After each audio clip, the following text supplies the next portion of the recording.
Fala aí, galera, tudo bem? Estão me ouvindo aí?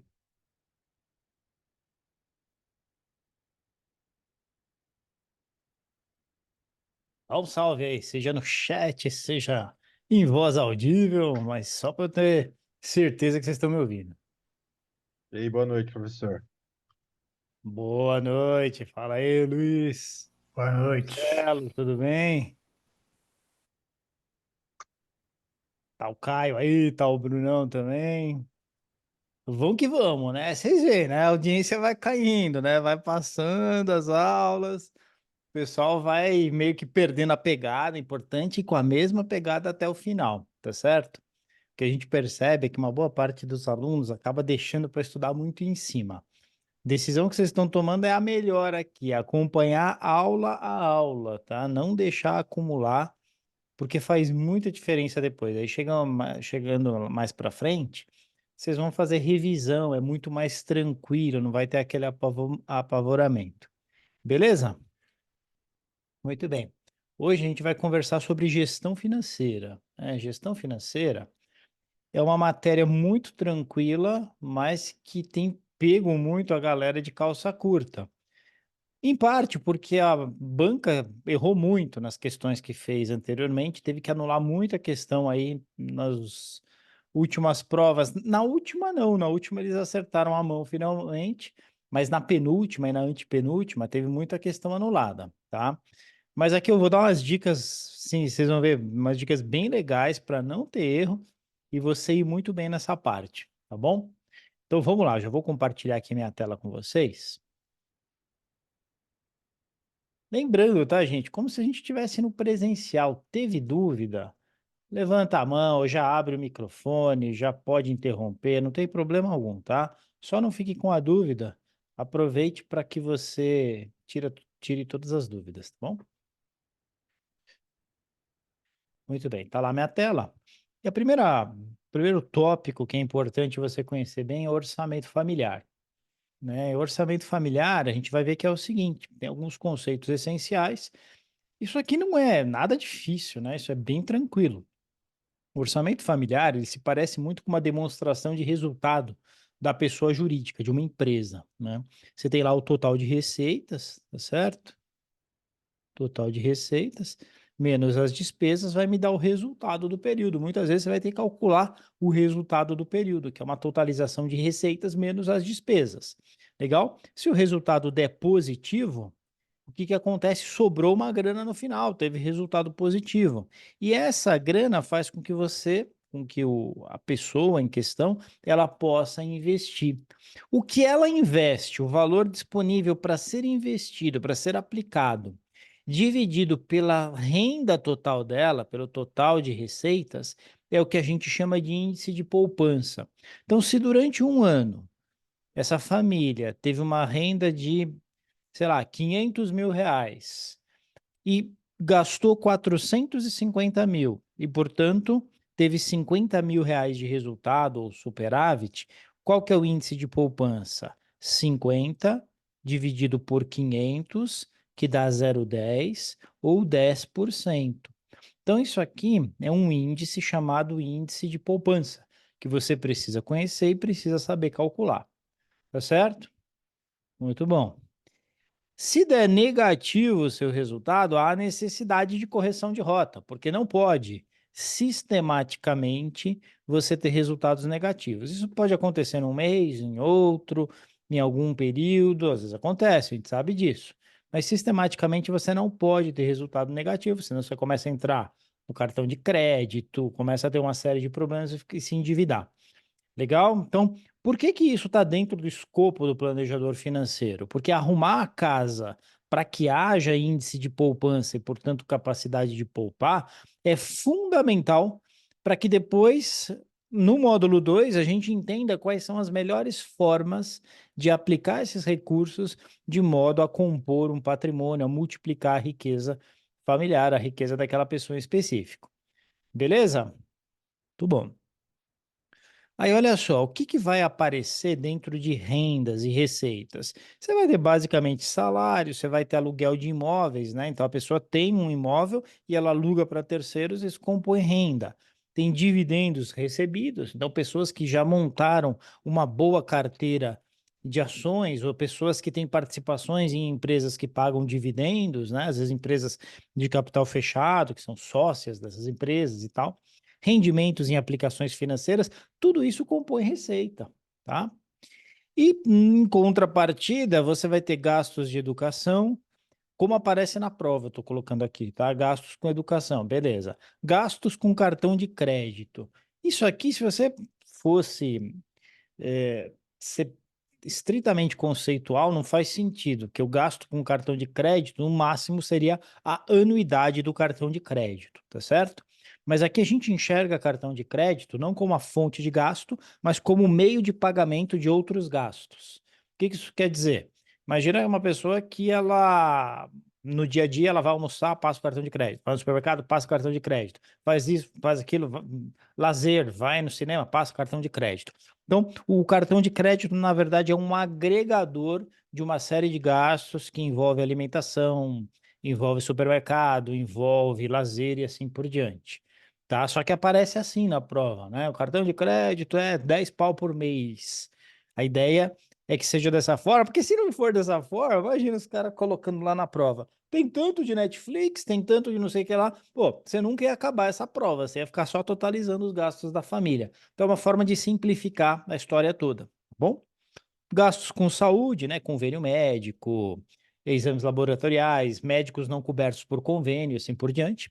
Parcela de financiamentos imobiliários é um gasto, isso, que está pagando lá a parcela, ok? De novo, se você fosse ver a rigor, o gasto seria só os juros, né? O que você paga de devolução do principal, na verdade, não é gasto, é devolução do principal. Entretanto, do ponto de vista aqui do orçamento familiar, você vai considerar tudo como gasto. Parcela de financiamento de veículos, a mesma coisa. Então, tudo que é parcela de financiamento entra como gasto. Prêmio com seguros, a mesma coisa, é um gasto. Você gasta esse treco para você dormir tranquilo, né? Você tem, por exemplo, seguro de vida, você sabe que se você vier a faltar, sua família vai ficar amparada. Você tem seguro de automóvel, você sabe que se alguém roubar seu carro ou bater no seu carro, for um prejuízo grande, você vai ter a cobertura do seu seguro, tá bom? Tudo isso compõe despesas. Aí você vai fazer receitas menos despesas e beleza, tá feito o que precisa ser feito lá na prova. Fechado? Uma dúvida? Então tá bom. Aí o que acontece? Geralmente há perguntas, né? Nesse contexto, a gente vai ver como são as perguntas, tá? Mas estou só adiantando os conceitos. Falando de fundo de emergência. O fundo de emergência, ele deve ser aplicado a qualquer pessoa, qualquer família, qualquer um tem que ter um fundo de emergência. E esse fundo de emergência deve ser capaz de cobrir necessidades emergenciais ou não tão emergenciais, mas que, por exemplo, advenham da perda de emprego, da perda de renda por um tempo específico. E aí você vai precisar utilizar recursos com liquidez. Recursos com liquidez e que você possa resgatar sem que haja uma perda significativa desses recursos. Então, o que que eu estou querendo dizer? O fundo de emergência tem que ser composto por recursos de curto prazo, né? Então, estamos falando aí de CDB com liquidez diária, estamos falando de Tesouro Selic, que no módulo 2 a gente vai ver melhor, estamos falando de fundo DI com taxa de administração quase zero, né? Ou zero, ou quase zero.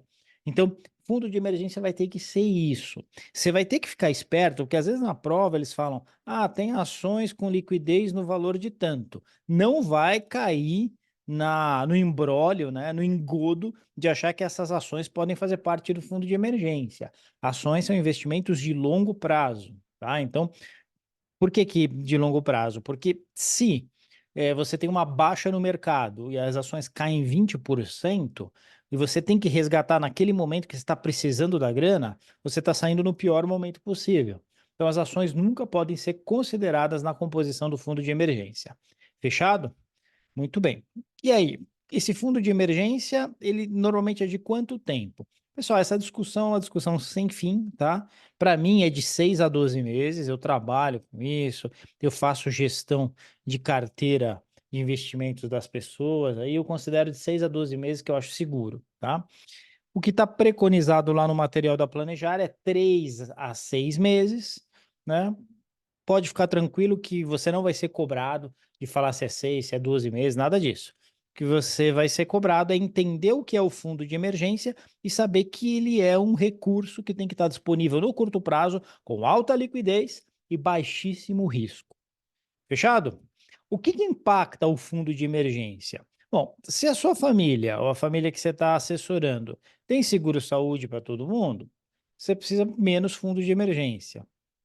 Se tem poucos dependentes, você vai precisar menos fundo de emergência. Se o cara é um funcionário público que tem uma renda interessante, bastante constante mês a mês, dificilmente ele vai precisar de uma grande quantia de fundo de emergência, percebeu? Agora, você pode pegar tudo o contrário, né? Ninguém tem seguro-saúde, opa, fundo de emergência vai ter que ser mais alto. Tem um grande número de dependentes da família, fundo de emergência vai ser mais alto. Tem uma previsibilidade de receitas? Não, o cara é empresário, e quando você olha as retiradas dele, tem mês que ele consegue tirar uma pancada, tem mês que ele não tira nada. Bom, aí vai ter que ter um fundo de emergência maior. Então vai depender do nível de oscilação nas receitas da família, tá certo? Muito fortemente, isso pesa muito fortemente. Beleza? Tranquilo? Muito bem. Então, fundo de emergência normalmente vai ser composto por fundos DI, vai ser composto por investimentos tipo Tesouro Selic, de baixíssimo risco, né? Vai ser composto de CDB com liquidez diária e geralmente CDBDI, tá? CDBDI com liquidez diária, que não tem erro, né? Baixíssimo risco. Legal? Então é isso aí. Fundo de emergência vai ser isso.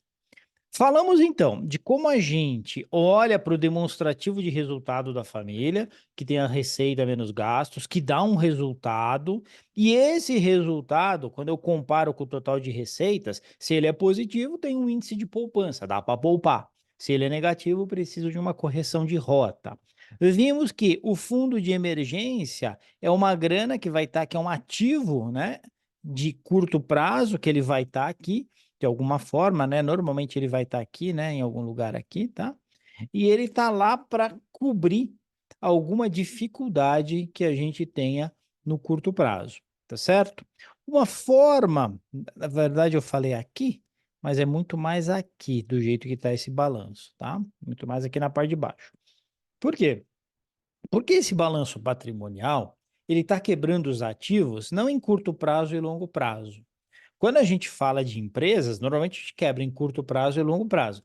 Quando a gente fala de balanço patrimonial pessoal ou familiar, a gente fala de bens de uso e bens de não uso. Bens de uso são aqueles bens que estão no seu dia a dia, no dia a dia da família. E, portanto, normalmente, a família não prescindirá desses bens, tá certo? Então, residência própria, veículos, casa de praia e assim por diante. E os bens de não uso, eles são aqueles bens que a família possui ou para gerar renda ou para segurança no longo prazo.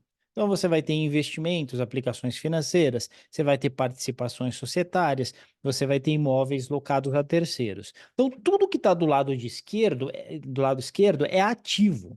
São bens que pertencem a essa família. Tudo que está no lado direito, aqui em azul, é o que a gente chama de passivo ou dívida, tá? Então, muita atenção aqui que eu vejo o pessoal se confundir bastante. Aqui é o que você está devendo. Imagina que chegasse uma doideira no mundo e se falasse o seguinte: todo mundo que tem dívida vai ter que pagar agora. E aí você olharia quais as dívidas que eu tenho. Fatura fechada do cartão de crédito no mês. A gente considera lá uma dívida de curto prazo. Saldo devedor do veículo é outra dívida. Saldo devedor do imóvel é outra dívida. E assim por diante. Então, isso é o que você está devendo. Se a gente pegar todos os seus bens, todos os seus ativos, imagina que dá 2 milhões. Imagina que você tem 500 mil aqui que é dívida, você tem que pagar. O seu patrimônio líquido, o seu patrimônio de verdade, né? Patrimônio líquido que a gente chama, vai ser de 1,5 milhão. Por que chama patrimônio líquido? Porque ele é líquido da dívida, tá vendo? Você pega o patrimônio total, tira a dívida, ele fica o patrimônio líquido da dívida. Dá 1,5 milhão. Beleza? Então, essa conta tem que fechar. Esse 1,5 milhão vai ser todos os seus investimentos, mais participações societárias e mais os ativos aqui que são realmente seus, né? Já tirando a parte financiada. Fechado? Beleza? Felipe, posso tirar uma dúvida? Claro. Por exemplo, a fatura fechada do cartão.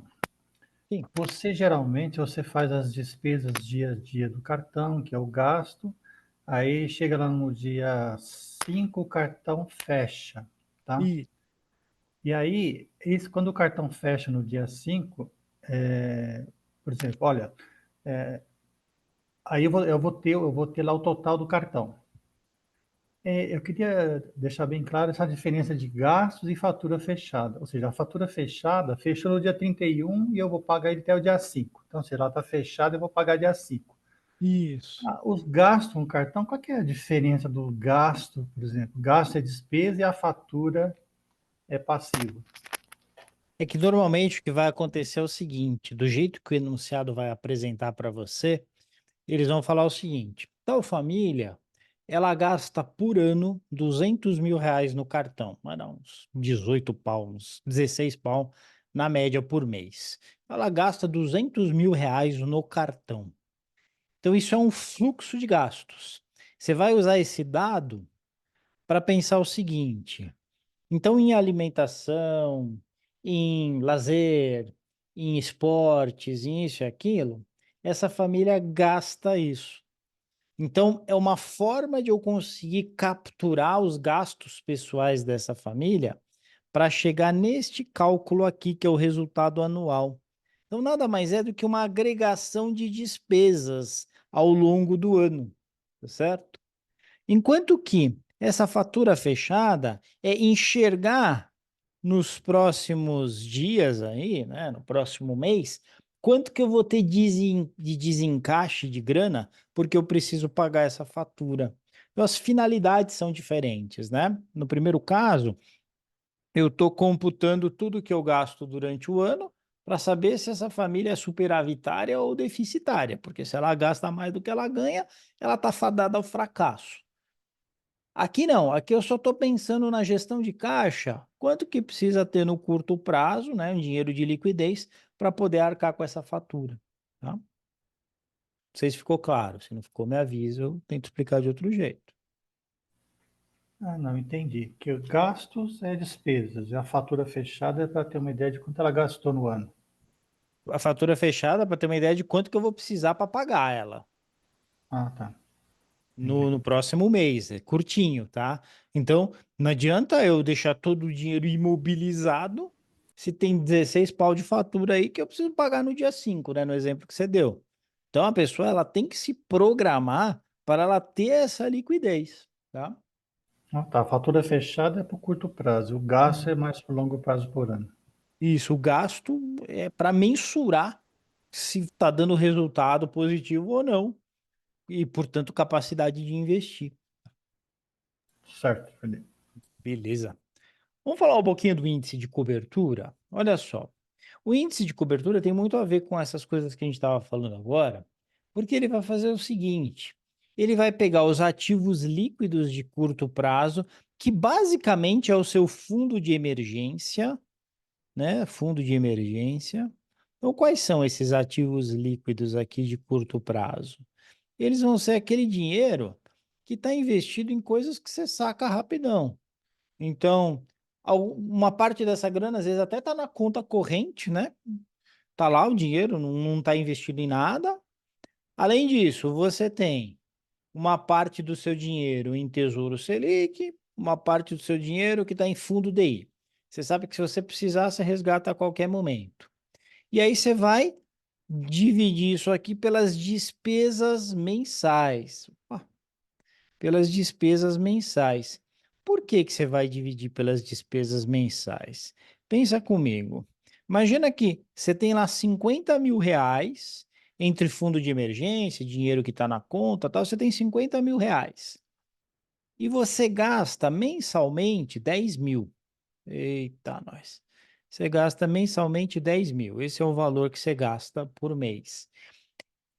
Essa conta que você fizer aqui, e dá 5 aqui, quer dizer que você tem bala para 5 meses. Com a sua liquidez hoje, imagina que você, por algum motivo, pare de ter renda, sei lá, foi mandado embora, aconteceu alguma coisa, cessou a sua renda. Essa sua liquidez de curto prazo garante para você 5 meses para pagar as suas despesas. Essa que é a ideia do índice de cobertura. Então você consegue cobrir 5 meses de despesa sem precisar da sua renda, tá? Então essa medida vai ser uma medida de risco. Quanto maior for esse número, né, esse índice de cobertura, menos arriscada está a situação de curto prazo dessa família. Aí é bom que seja alto, então, professor? Não, também não é muito bom, né? Porque se isso é muito alto, normalmente você estará deixando muitos recursos remunerados a uma taxa mais baixa. Por quê? Porque as taxas de longo prazo, os ativos de longo prazo, tendem a trazer uma remuneração mais alta para a família. Tá bom? Então, índice de cobertura é para isso, para a gente entender quantos meses os meus ativos líquidos de curto prazo eles vão me dar de segurança. Muito bom. Índice de endividamento. O meu índice de endividamento, como o nome já diz, é quanto dos meus bens que está lastreado por financiamentos. Então, por exemplo, se eu pegar o meu apartamento, imagina que eu tenho um apartamento que vale R$ 1 milhão e ele tem um saldo devedor de 400 mil, ele está financiado. O índice de endividamento do apartamento é 40%, tá? 0,4 ou 40%. Então, a gente pode fazer isso bem a bem, mas o que você tem que fazer na prova é o total. Então, vai se pegar toda as suas dívidas, né? Então você vai pegar lá o que tem de apartamento financiado, o que tem de carro, de financiamento no carro, financiamento no apartamento, tudo que você está devendo.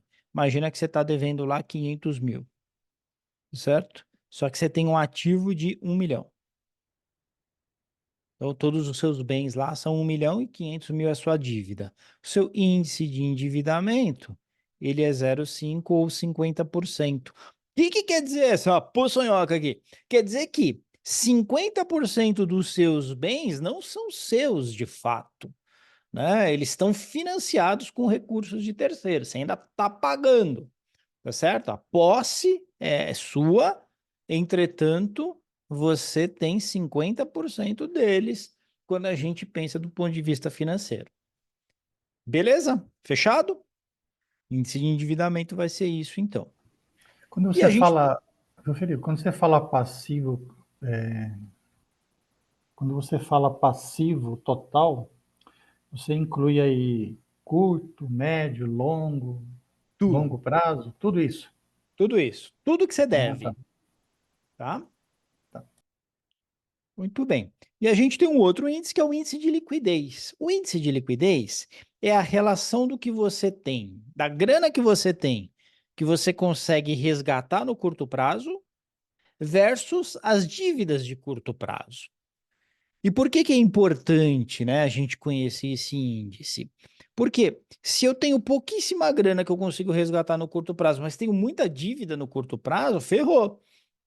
Por que ferrou? Porque eu estou descasado, eu vou precisar pagar e eu não tenho essa liquidez. Então, eu vou ter que fazer um rearranjo aqui e pegar um dinheiro de longo prazo e transformar ele em aplicações de curto prazo, para poder manter casadinho as coisas, né? Porque se não for assim, imagina o seguinte: imagina que eu tenha muito dinheiro no mercado de ações, né?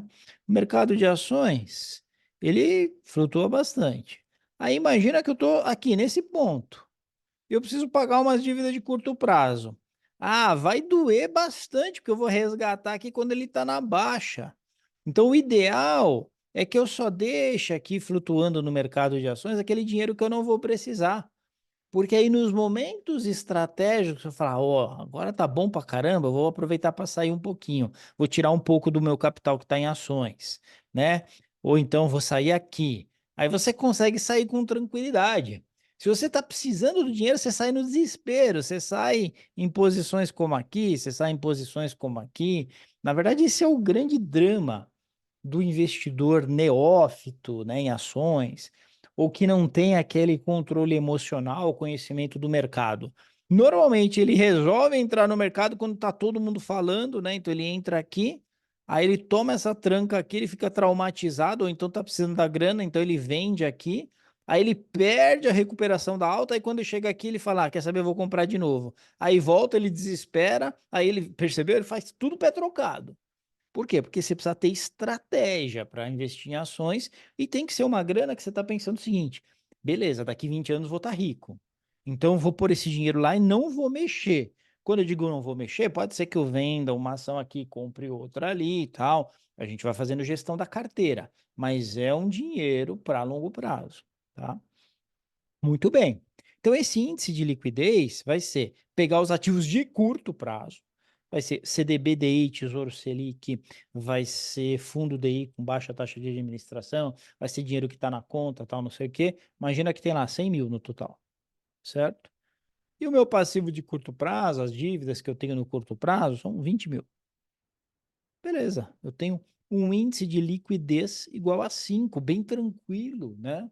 Então eu tenho muito capital de curto prazo para fazer frente às minhas dívidas de curto prazo. Eu sei que eu não vou precisar pôr os pés pelas mãos e não vou ter que ficar vendendo ativos que eu não deveria vender em momentos inadequados. Beleza? Então o índice de liquidez vai servir para isso. Muito bom. Agora que fizemos esse preâmbulo conceitual, fica bem tranquilo para a gente entender como vai cair isso na prova e como você tem que resolver com tranquilidade, tá bom? Primeira coisa que eu queria falar para vocês em relação a essas questões agora é o seguinte, deixa para o final. É módulo 1, você vai deixar a última coisa que você vai fazer no módulo 1, tá bom? Por que deixa para o final, professor Careca? Pelo seguinte, os caras erram às vezes as questões, a banca erra. E às vezes não tem resposta, não bate os valores. Pô, mas isso é lamentável, professor Barba Branca. É, eu sei, mas eu preciso alertar vocês. Na última prova eles não erraram. Foi a primeira vez depois de muito tempo que eles não erraram. Então o que que eu quero dizer? Teve vários alunos que já, assim, ficaram muito chateados porque o cara ficou perdendo tempo, não chegava no resultado, não chegava no resultado. Aí não deu tempo de fazer o restante do módulo 1, não deu tempo de fazer o módulo 2 como ele queria. Por quê? Porque ele ficou perdendo tempo e não tinha a resposta correta. Olha o drama disso daqui. Então, o que que você vai fazer? Você vai deixar para o fim. Depois que você tiver feito todas as questões, quem vai fazer só o módulo 1, depois que fez todas as questões do módulo 1, você volta aqui. Tá? Quem vai fazer módulo 1 e módulo 2, vai fazer módulo 1 e módulo 2. Depois que fez tudo de módulo 1 e módulo 2, aí você volta para essas questões aqui. Que é para não desperdiçar tempo se tiver enunciado ou resposta errada, tá? Porque isso tem acontecido, não aconteceu da última vez, verdade seja dita, justiça seja feita, mas a gente tinha um histórico muito grande de problemas nesse sentido. Beleza? Recado dado. Olha como é que a gente vai resolver isso aqui. Uma família possui a seguinte situação patrimonial, certo? Então tem uma situação patrimonial lá, a família, e é o seguinte: a gente vai ter vários dados aqui. O que que você vai precisar fazer? Você vai qualificar aqui, você vai classificar, colocar a letrinha A quando a gente estiver falando de um ativo, você vai colocar a letrinha P quando a gente estiver falando de um passivo, você vai colocar a letrinha R quando a gente estiver falando de renda ou receita, e você vai colocar a letrinha D quando a gente estiver falando de despesa. Não tem como errar se você fizer dessa forma. Beleza? Então vamos lá. Renda líquida anual com salários de 800 mil. O nome já está dizendo, renda líquida. Coloca o R de renda, tá? PGBL com saldo líquido de 150 mil e aportes anuais de 20 mil. Então, olha só, o que que vai ser isso aqui? PGBL com saldo líquido de 150 mil. Então, você tem um investimento, que é o PGBL, tá certo? Que tá lá um ativo com valor de 150 mil, tá certo? E esses aportes anuais de 20 mil não são nada. Não são nada? Não, não são nada. Mas não seria uma despesa? Não, não é uma despesa, porque um PGBL é como se eu estivesse aplicando esses recursos. Então, esses 20 mil aqui, eles só existem porque já teve um resultado antes. Se não, pensa comigo. Imagina um louco que tudo que ele investisse em PGBL. Aí, se eu considerar como sendo despesa o que ele está investindo em PGBL, quando eu calcular o resultado, vai dar um resultado igual a zero, né? Porque eu estou considerando o que ele está pondo no PGBL como despesa, mas na verdade o resultado não é zero, o resultado está sendo positivo e esse resultado positivo ele está aportando no PGBL, perceberam? Então esses aportes de PGBL eles não são despesa, eles são investimento, composição de patrimônio para o futuro. Beleza? Tá claro? Muito bom. Viu, Felipe? Se eu colocasse dessa forma assim, ó, PGBL, saldo líquido de 150 mil, mais aportes mensais de 20 mil, como eu consideraria isso? Do mesmo jeito, é como tá aí. Esse E, ele tem o papel de mais, é a mesma coisa. Tá certo? Mesmíssima coisa. Só que esses aportes mensais quer dizer que você está investindo. O fato de você estar investindo não quer dizer que é uma despesa, porque despesa é aquilo que você gasta e some, porque você está trocando por um outro ativo, né? Seja um ativo de consumo ou algo assim, que não é o caso aqui, tá? Aqui você está compondo patrimônio, né? Imagina que eu investisse em fundo de ações. Você ia considerar como despesa essa grana que está indo para o fundo de ações? Eu não ia, porque não é uma despesa, isso aí é um investimento, né? Está compondo patrimônio para o futuro. Sim. Mesma coisa aqui, tá? Mesma coisa. 2 veículos financiados no valor de mercado de 100 mil. Olha só, estamos falando de quem? Dos veículos. Se está financiado ou não é outra questão. Mas se é o veículo, ele é um ativo, tá certo? Nesse caso, dois, né? São dois ativos, tá certo? Financiamento, ele vai me falar em outro enunciado qual é o valor desse financiamento. Aqui ele falou dos dois veículos, tá certo? Então, um ativo que eu tenho, que são dois veículos. Financiamento imobiliário de 800 mil. Ah, peraí, agora não está me falando do apartamento, né? Está me falando de um financiamento imobiliário, né? Se está me falando de um financiamento imobiliário, eu estou devendo. Então, isso aqui é passivo, é dívida. Beleza? Imóvel com valor de mercado de 1,6 milhão. Olha só. Esse aqui é o ativo. Então, eu tenho um apartamento ou uma casa que vale 1,6 milhão, isso compõe meu patrimônio, isso é ativo, e metade dela está financiada. Então, tem um financiamento lá de 800, que é o passivo. Tá certo? Então, a gente tem que classificar dessa forma. O imóvel, ele vale 1,6 milhão. O financiamento, ele é de 800 mil. Tranquilo? Beleza? Casa de praia no valor de 900 mil. Ela é um bem, então é ativo. Financiamento de veículos no valor de 70 mil. Financiamento de veículos no valor de 70 mil são esses veículos aqui, ó, tá vendo? Eles valem 100 mil e por causa deles eu tenho uma dívida de 70 mil. A dívida, ela é um passivo, então eu tenho que colocar P porque ela é um passivo. Gastos com educação no valor de 82 mil anuais. Olha só, está dizendo que é um gasto. Está dizendo que é um gasto, você vai colocar aqui D de despesa, certo? Gasto no cartão de crédito com valor de 220 mil anuais. Despesa, é o que eu gasto por ano, né? Vou totalizar todos os gastos depois.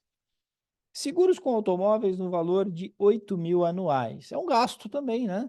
Na verdade, qualquer seguro que você paga para poder dormir melhor, para poder dormir mais tranquilo, tá certo? Seguros residenciais no valor de 4.000. Despesa. Seguro de vida no valor de 5.200, com cobertura de 1 milhão. O que que isso quer dizer? Você paga 5.200 por ano, né? Normalmente você divide isso em prestações mensais. Para quê? Para que se você vier a faltar, a sua família receba esse 1 milhão aqui. Beleza? Os 5.200 é despesa e 1 milhão não é nada. Não é nada? Não, não é, porque isso é uma probabilidade. Você está vivo, se você está vivo, isso não é um ativo, isso não é nada. Poderá vir a ser algo, mas por enquanto não é nada, tá certo? Então esse aqui não é nada.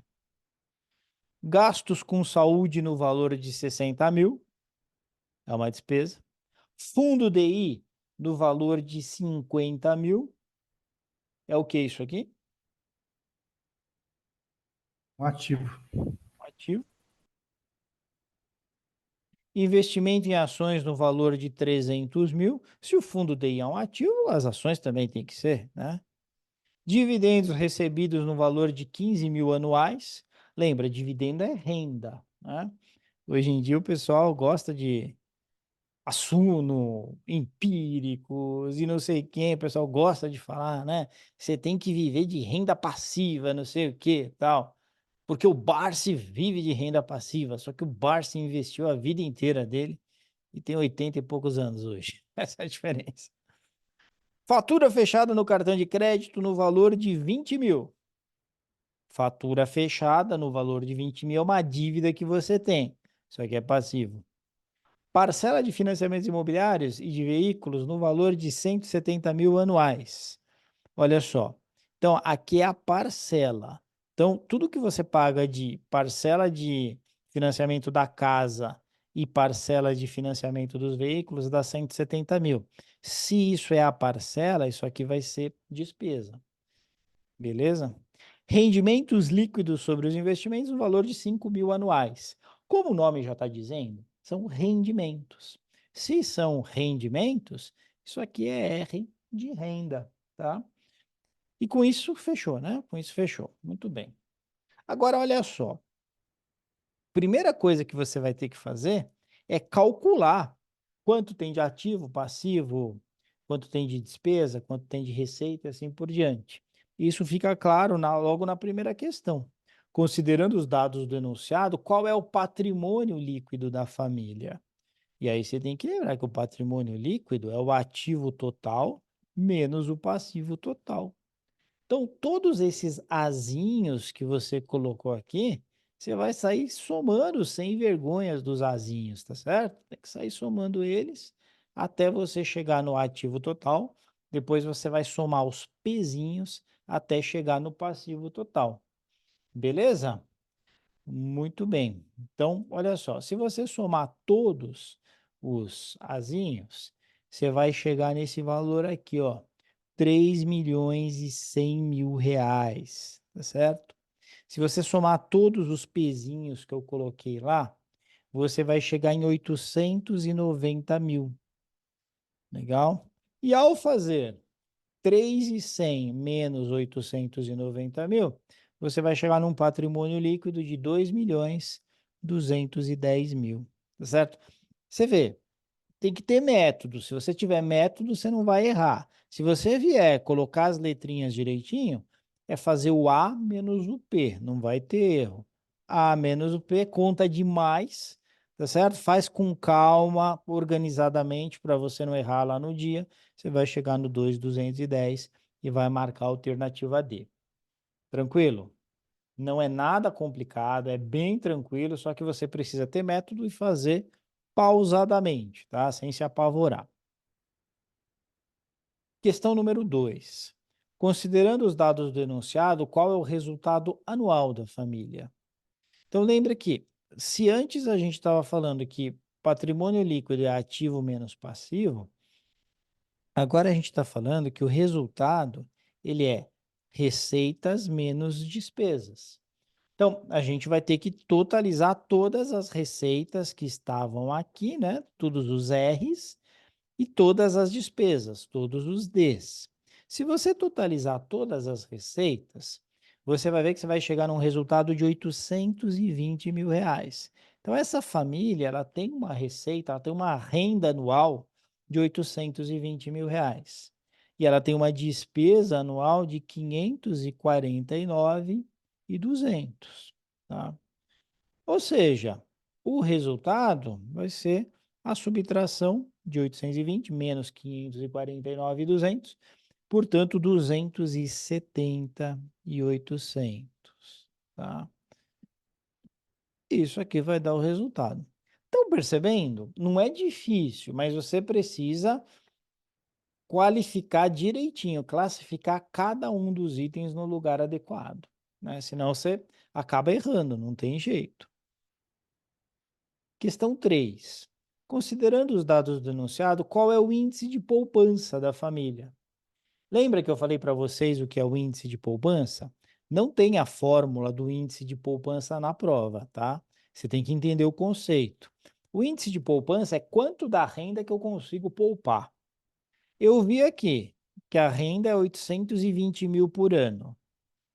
Gasta-se 549.200. Sobra 270.800. Tá certo? Então, isso pode ser poupado, 270.800. Ou seja, o meu índice de poupança, ele é 270.800, né? Que é o que a família pode poupar, dividido pelo resultado total. Resultado total, ele era 820, lembra? 820 mil. Muito bem. Se você fizer esse cálculo, você vai chegar aqui no 0,3302, que é 33,02%. Então, esse aqui vai ser o seu índice de poupança alternativa A. Tranquilo? Beleza? Tudo bom. Questão 4. Considerando os dados enunciados, qual é o índice de cobertura da família? Índice de poupança? Espera aí que chegou uma coisa aqui no chat. Ah, beleza. Fala, Brunão, você tá aí, cara. Olha só. Índice de cobertura é o que eu falei para vocês, é o número de meses que a família aguenta sem renda. E aí, para que a gente entenda isso, é o seguinte: é ativos líquidos de curto prazo, né, dividido pela despesa mensal. Por quê? Porque você tem que pensar o seguinte, lembra, eu tinha dado o exemplo lá. Se a família tem 100 mil reais de ativo líquido de curto prazo e ela tem uma despesa mensal de 20 mil, ela vai aguentar 5 meses. É isso que a gente vai ter que fazer.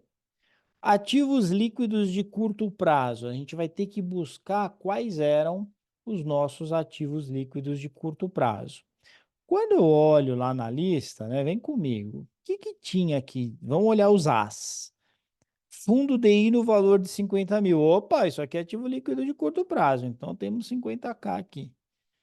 Investimento em ações no valor de 300 mil. Isso aqui é ativo líquido de curto prazo? Eu mato você, eu pego lá Não. meu taco de beisebol, vou te pegar na saída lá da prova, se você falar que é, né? Realmente não é, né? Por quê? Porque ações é longo prazo, tá? Então não pode ser. Aí vamos lá para outra lista lá, para ver se tinha algum A que é curto prazo. Isso aqui era PGBL. PGBL não é, né? PGBL é longo prazo, para quando você se aposentar. 2 veículos financiados. O veículo também não é ativo de curto prazo, né? Porque pra você poder vender muito rapidamente, normalmente você tem que jogar o preço lá embaixo, né? Então a gente não considera ativo de curto prazo. Imóvel, então, pior ainda, né? Você vai ter que jogar lá embaixo para poder vender logo. Casa na praia também não. E só os 50 mil mesmo, perceberam? Só tem os 50 mil mesmo de curto prazo, beleza? Então, 50 mil ativo líquido de curto prazo. Você vem aqui, você vai colocar, ó lá, 50 mil. E aí a gente precisa da despesa mensal. Só que a gente não tem esse número logo de primeira. O que a gente sabe é que essa família, ela tem uma despesa de 549.200.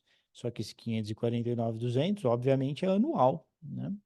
Então, o que que eu vou ter que fazer aqui, gente? Eu vou ter que pegar o 549.200 e dividir por 12, né? Para poder chegar no resultado adequado.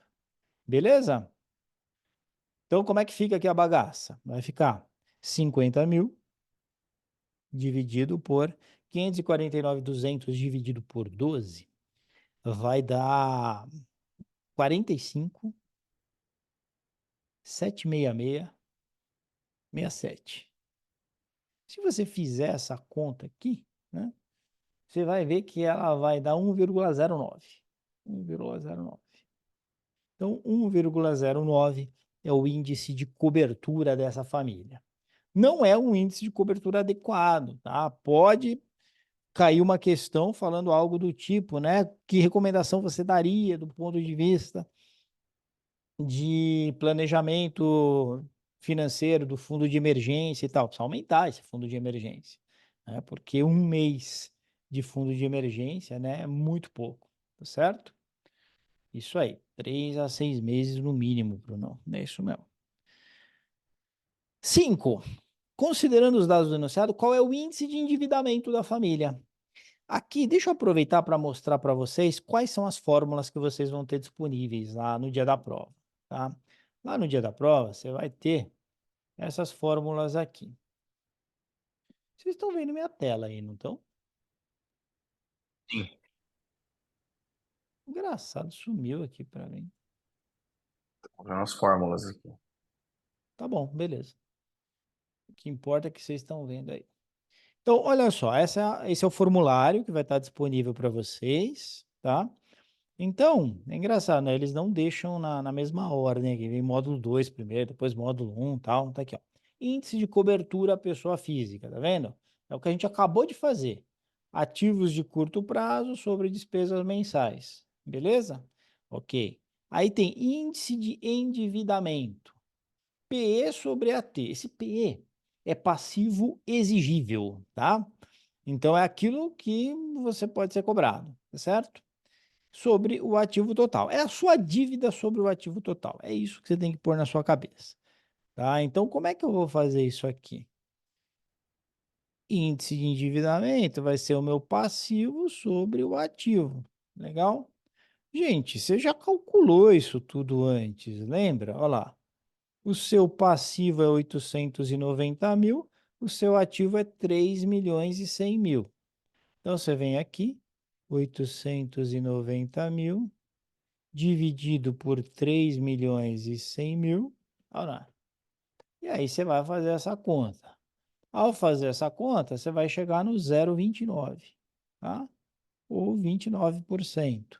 Talvez o resultado esteja, a alternativa esteja em decimal, talvez esteja em percentual. Então, marca 0,29, que é o correto aqui.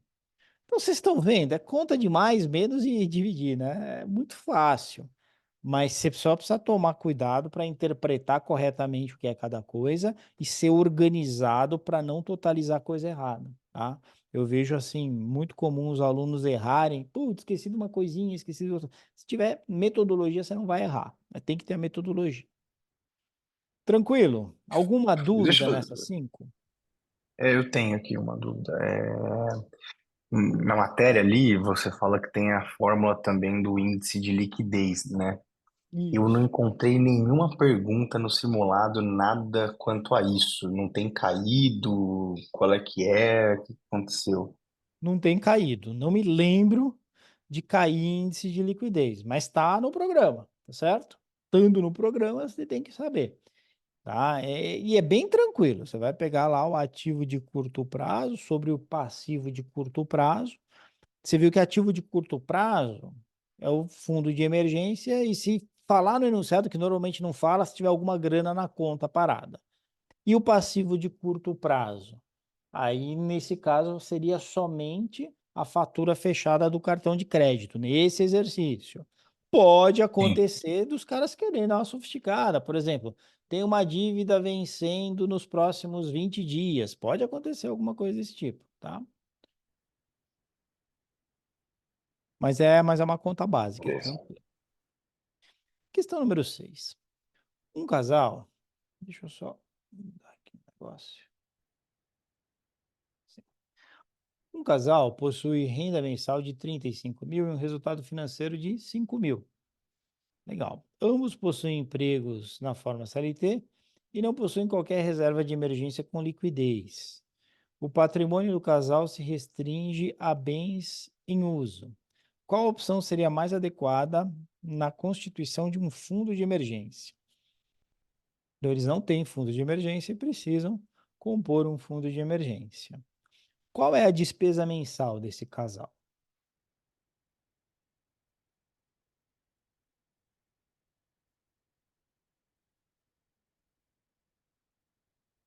Olha só, a renda é 35. Se o resultado é 5, quer dizer que eles gastam 30 pau. Beleza? Então, se eles gastam 30 pau, eles têm uma despesa de 30 mil. Se eles têm uma despesa de 30 mil, um fundo de emergência de 120 mil quer dizer que eles estariam cobrindo 4 meses de despesas, que está dentro do intervalo preconizado, né? Então, 120 mil está dentro do intervalo preconizado. 600 mil seria um baita exagero, né? Porque 600 mil dividido por 30 mil, que é o valor da despesa mensal, daria aqui 20 meses, né, de índice de cobertura de juros. Então, seria índice de cobertura, né? Seria muito alto. Fechado? Então, esse aqui eu sei que não pode ser.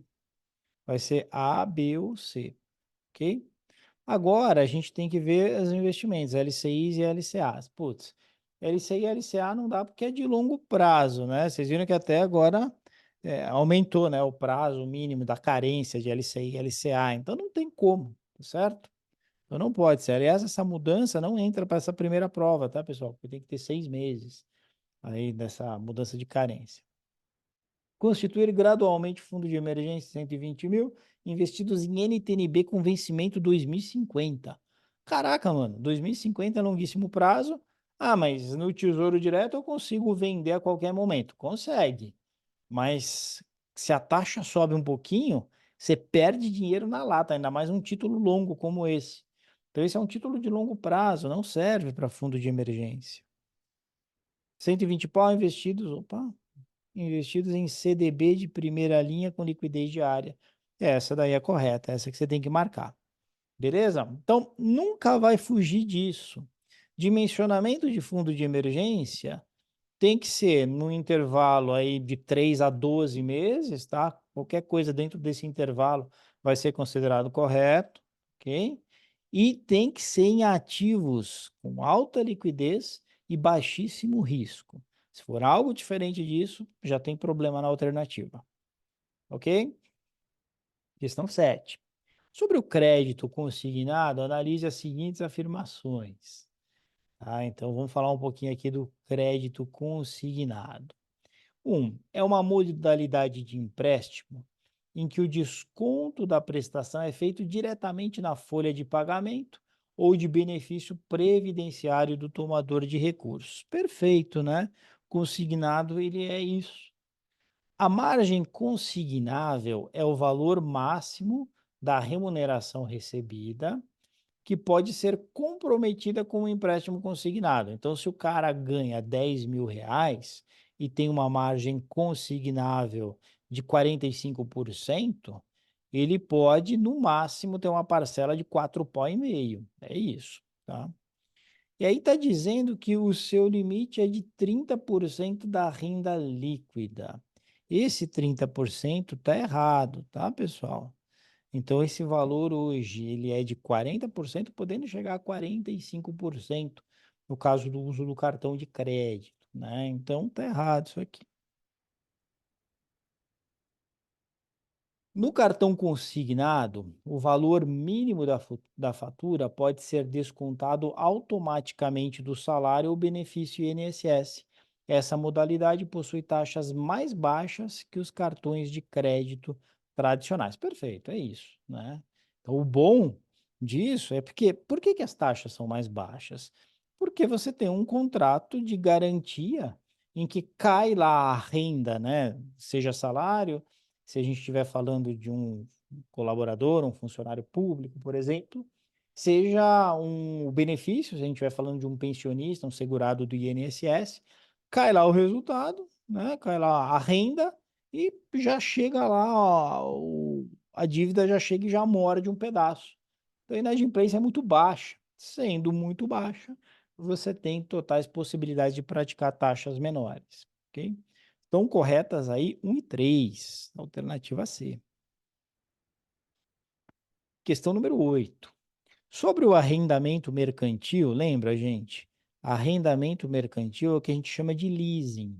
Então, é uma modalidade que a gente tem semelhante ao CDC, mas com características próprias, né? O CDC é uma operação financeira, né? Uma operação de crédito diretamente. O leasing é uma operação de arrendamento mercantil, ok? Então, algumas características importantes do leasing. Olha só, o leasing,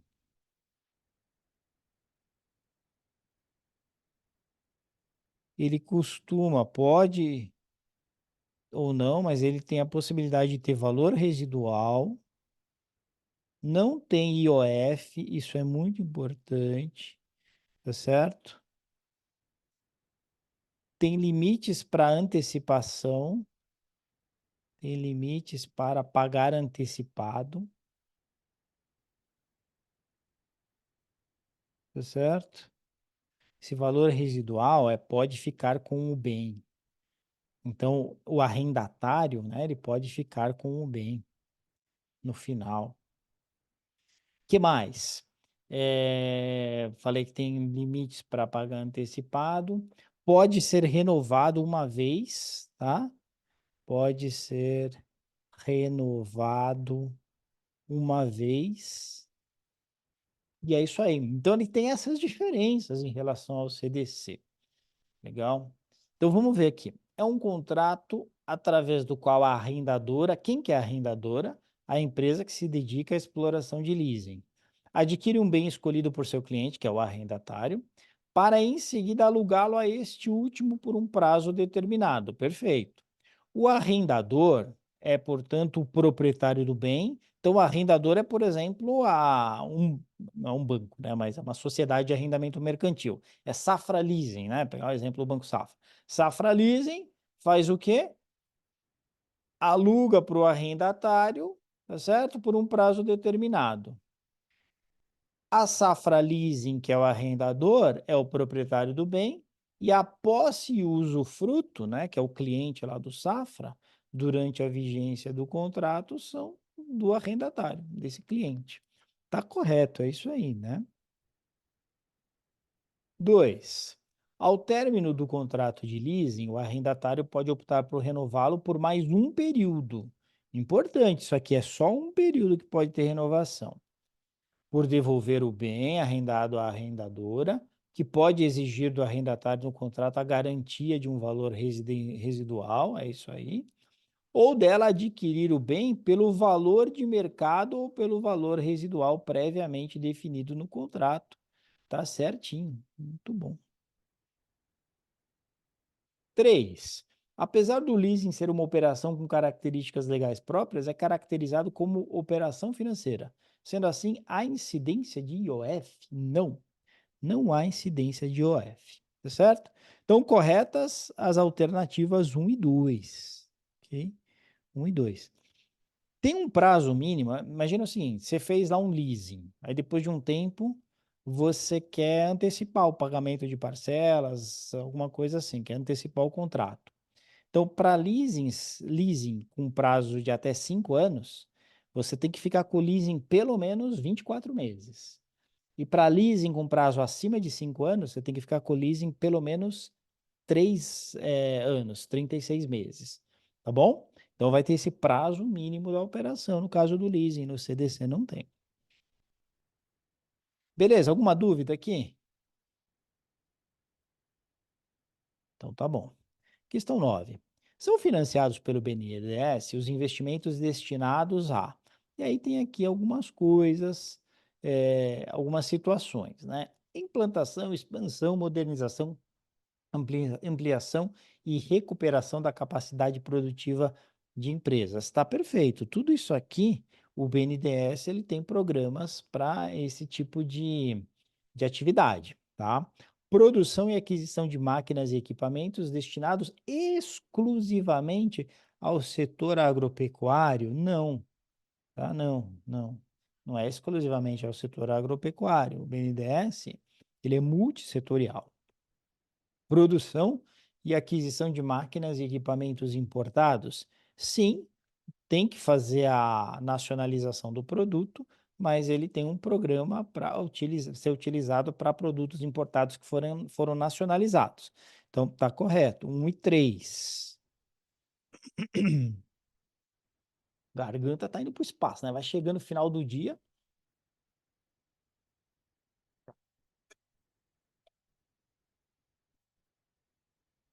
Questão número 10, pessoal. Vamos lá. Aqui é uma comparação entre leasing e CDC, ok? Vamos dar uma olhadinha aqui não. Despesas referentes a contraprestações de operações de CDC podem sempre ser deduzidas da base de cálculo da declaração do ajuste anual do imposto de renda. Não, eu consigo deduzir gastos com educação, eu consigo deduzir gastos com saúde, mas nada a ver, né, CDC. As operações de leasing permitem pagamento antecipado a qualquer momento, durante a vigência do contrato. A gente viu que não. 24 meses para leasing de 5 anos ou menos, 36 meses para leasing mais de que 5 anos, tá? Então tá errado isso aqui. A incidência de IOF tanto nos financiamentos quanto no leasing. Vimos que não, só no CDC que tem IOF. Ao término do contrato de leasing, o arrendatário pode renová-lo por mais um período, tá certo? Por devolver o bem à arrendadora ou adquiri-lo pelo valor de mercado por um valor residual previamente definido no contrato. Tá perfeito isso aqui, né, pessoal? É isso aí, matou uma pau. Então, somente a C está, somente a 4 está correta e, portanto, a alternativa D. Questão número 11. O seguro imobiliário MIP garante a quitação de uma dívida do segurado nos seguintes casos. Então, lembra, a gente tem, quando se adquire um imóvel, você vai ter o MIP e você vai ter o DFI, tá certo? Normalmente é esse pacote de seguro que tem que ser feito. O MIP é o morte e invalidez permanente. Morte e invalidez permanente. O DFI é danos físicos ao imóvel.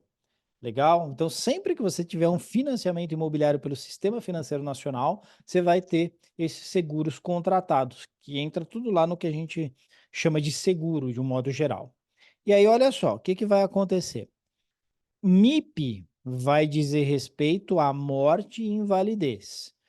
Incêndio não, porque incêndio estaria nesse aqui, que é o DFI, danos físicos ao imóvel, tá certo? E perda de emprego seria outra coisa, né? Outro tipo de seguro. Então, 1 e 2 estão corretas, é a alternativa A que você tem que marcar aqui. Beleza? Tranquilo? Dúvidas? Vamos para a próxima. Sobre as linhas de crédito educacional disponíveis, analise as afirmativas abaixo. Pessoal, vocês têm que lembrar de uma coisa. Existe o FIES e o PFIES, tá? Eu tô achando que vai cair questão desses programas aqui, porque o governo federal está fazendo de tudo para colocar, para rodar novamente esses programas de financiamento estudantil, tá certo? Então tá muito em voga, bem capaz que caia alguma questão nesse sentido. Você tem que lembrar de algumas coisas. Para o FIES, você tem 3 salários mínimos. A pessoa não pode ganhar mais que 3 salários mínimos. Para o PFIES, ela não pode ganhar mais que 5 salários mínimos. Tá certo? Então tem essa diferença. Essa é a primeira diferença. Beleza? Ah, legal, Leandro. Nem lembrava que tinha caído sobre o FIES. Certamente vai cair nessa, tá? Dê uma olhada direitinho, porque é bem capaz que caia mesmo. Que eu vou até depois fazer um vídeo, vou mandar para vocês, indo um pouco mais a fundo, porque eu tô com muito claro na cabeça que vai cair. Então, olha só, 3 salários mínimos aqui, 5 salários mínimos aqui. E aí, o que que vai acontecer? Dentro desse PFIES, e isso eu estou achando que vai poder cair, que é capaz que caia, você tem diferenciação no que a gente chama de modalidade 2 e modalidade 3, tá certo? Qual que é a diferença dessas modalidades? A região geográfica onde se contrata o programa e a fonte de financiamento do programa. É isso que você tem que lembrar, tá certo? A fonte financiadora e a região geográfica. Preciso decorar a região geográfica? Eu acho que não, tá certo? Eu mesmo não me lembro da região geográfica, tá? Mas você precisa lembrar que tem essa diferenciação e precisa lembrar dessa de 3 a 5 salários mínimos, tá? E é importante lembrar também que a instituição, para ser credenciada, ela tem que ter uma boa nota no MEC, senão ela não pode ser credenciada e aí o aluno não vai conseguir utilizar o programa de financiamento naquela instituição. Beleza? Então vamos lá. O FIES oferta vagas com juro real igual a zero, verdade, para os estudantes que tiverem uma renda per capita mensal familiar de até 3 salários mínimos. Certinho. O financiamento de estudantes com renda per capita mensal familiar de até 5 salários mínimos em cursos superiores não gratuitos, com avaliação positiva nos processos conduzidos pelo MEC, são o objetivo do Programa de Financiamento Estudantil PFIES. Certinho. A modalidade 2 e 3 do PFIES diferenciam-se pela fonte financiadora e pela região geográfica do estudante. Está correto também. 1, 2 e 3. Tá certo? 2 e 3. Então é isso. Tá? A próxima questão, ela já caiu várias vezes, com pequenas variações.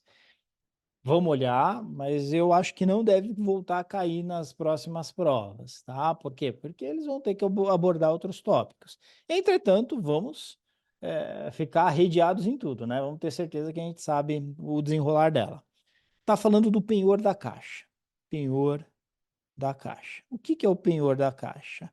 É o seguinte, está precisando de grana, você vai lá, leva um determinado bem, deixa penhorado, tá certo? E você consegue pegar a grana que diz respeito à avaliação do valor daquele bem. Então, você levou, por exemplo, um relógio de ouro, deixou lá penhorado, foi avaliado aquele relógio de ouro em 30 mil reais. Beleza, você deixou lá, você pega até os 30 mil reais, dependendo de algumas condições, até 100% da margem você pode pegar, do valor da garantia você pode pegar, e aí você vai tocando a sua vida. Venceu o penhor, você vai poder devolver o dinheiro ou renovar naquele penhor, tá? Quantas vezes pode renovar? Quantas vezes você quiser e quantas vezes a instituição te der aquelas condições e valer a pena para você, certo? Não tem nenhuma regra que diga pode renovar 1, 2, 3, 4, 5, 6, 7 vezes. O que que é elegível? Relógio, qualquer bem de valor, né? Relógio, joias de um modo geral, até caneta Montblanc, né? Não vai levar sua Bic achando que você vai conseguir alguma coisa. Tem que ser a caneta Montblanc lá, beleza? É assim que toca o negócio. Então vamos ver. O penhor da caixa aceita diversos tipos de bens valiosos, como joias, relógios, pratarias e canetas. Fechou isso aí. Opa. Os limites do empréstimo podem chegar até 100% do valor da garantia. Tá certo. A garantia fica em posse do Bacen. Não, o Bacen tá louco, filho? Fica em posse da Caixa Econômica. Então isso aqui tá errado. A renovação do penhor pode ser realizada quantas vezes precisar e depois de quitar o contrato, recebe o bem de volta. É isso, certinho. Então, corretas aqui, 1, 2 e 4. 1, 2 e 4. Tá certo? 1, 2 e 4. Alternativa B de beleza. Fechou? Muito bem. Chegamos ao fim aqui. Chegamos ao fim da nossa aula de hoje. Deixa eu interromper o compartilhamento. E aí, pessoal, dúvidas? Alguma angústia aí? Vocês estão conseguindo estudar? Eu estou angustiado aí, não estou sabendo se vocês estão conseguindo estudar, se estão levando legal. Eu já falei aqui mais de 97 vezes que passar na prova do CFP é muito a sua disciplina de ir estudando todo o conteúdo na medida que ele está acontecendo. Por quê? Eu vejo, né? Chega lá depois, na última semana, a galera maratonando, buscando live no YouTube, que os caras ficam 6 horas fazendo live. Putz, é difícil. Não estou dizendo que você não possa fazer isso, mas é um caminho muito mais tortuoso, muito mais difícil. Capricha nas aulas que a gente está indo aqui ponto a ponto, com disciplina, seguindo o cronograma. Se quiser fazer as lives depois lá na frente, pode participar das lives, tal, mas você tem que estar tranquilo, com paz de espírito, tipo, é verdade, tô lembrando disso, entendeu? Essas lives assim intensivas no final, que o pessoal faz principalmente no YouTube, elas podem ser bem construtivas, mas não adianta você querer aprender as coisas lá. Aquilo lá é para rever, para você treinar, para te dar condições de uma hora ou outra lá na prova, você, putz, isso aqui acabei de ver, tá? Não sei o quê, mas você tem a base por trás. Não deixa para estudar no final, tá? Já falei, vou falar novamente, vocês têm que fazer a inscrição para a prova. Pensa bem se vai fazer a completa, se vai fazer a modular, quiser tirar dúvida, me chamar no privado, estou à disposição de vocês, mas toca o barco no cronograma. Se você não está conseguindo cumprir o cronograma legal, já começa a desistir de fazer a completa. Você não vai conseguir fazer a completa legal. Não quero ficar sendo o mensageiro da desgraça que põe vinagre aí no seu vinho, tá certo? Mas assim, vamos ser pé no chão, vamos ser realistas. Melhor você escolher, vai, M1 e M2 só, M1 e M3, mas faz com arte M1 e M3. Chega lá, arrebenta. Opa, conquistei M1 e M3. Você até estufa o peito já. Você já vai para a próxima jornada lá em agosto, né? 4, 8, em agosto. Você já vai lá felizão, né? Acho que vai ser outubro, não vai ser agosto. Enfim, você já vai felizão, percebeu? Então, pensa bem a respeito disso, tá? Quiser me chamar lá no privado, a gente conversa e tô aí para ajudar vocês. Fechado? Fechado. Abração aí para vocês. Até mais. Tchau, tchau.